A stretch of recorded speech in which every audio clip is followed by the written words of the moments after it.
ગઈકાલે રાત્રિના 9:30 વાગ્યાના સુમારે નીલકંઠ પાર્ક પાસે ખોડિયાર હોટલ છે ચાની, ત્યાં આ કામના જે ફરિયાદી છે ગુનાના રધિકભાઈ પટેલ અને એમના ભાઈ છે હાર્મિસભાઈ, એ ચા પીવા ગયેલા અને એ દરમિયાન ત્યાં ઉપર બીઝેડ ફાઇનાન્સવાળો છે દેવસિંહ, તો એ દોલતસિંહ, તો એ એમની સાથે ઝઘડો થયો અને એમને ત્યાં સાઈડમાં એમની ડેલી છે તો એ બાબતે ત્યાં ન ઊભા રહેવા બાબતનો ઝઘડો થયો અને એની અંદર એમને ચક્કુથી હુમલો કર્યો, જેમાં હાર્મિસભાઈનું મૃત્યુ થયેલું છે અને આ બાબતે 302નો ગુનો ભક્તિનગર પોલીસ સ્ટેશનમાં દાખલ કર્યો છે. હાલ પીઆઈ તપાસ કરી રહ્યા છે. સર, આરોપીની પકડી લેવામાં આવ્યો છે કે હજી ફરાર છે?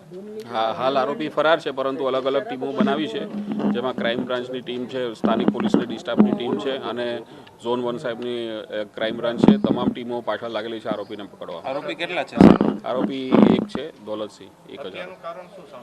હત્યાનું કારણ અગાઉ પણ 5 દિવસ પહેલાં તેમને થોડી બોલાચાલી થયેલી ત્યાં ઊભા રહેવા બાબતે, અને એમની ઓફિસ પણ ત્યાં હતી, એટલે અહીંયા ના ઊભા રહો એ બાબતે એમનો ઝઘડો થયેલો અને ત્યાં એમની ડેલી હતી, એટલે સાઈડ પર ઊભા રહેતા હતા.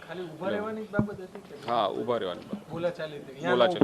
હા, એવું આરોપી આ જે છે દોલતસિંહ, એ એમની ઓફિસ હતી ને એમની ઓફિસને સ્પેસની અંદર આ લોકો ચા પીને ત્યાં નીચે કેટલી હતી એટલે ડેલું હતું, એટલે ડેલા બાબતમાં ત્યાં ઊભા રહેવા બાબતમાં એમનો ઝઘડો ચાલતો હતો. દોલતસિંહ ફાઇનાન્સનું ઓફિસ છે એમનું. હા, એમના દોલતસિંહ વિરુદ્ધ અગાઉ ગુનાહિત ઇતિહાસ છે. 307 મુજબનો ગુનો તેમજ પ્રોહિબિશન એક્ટના ગુના દાખલ થયેલા છે.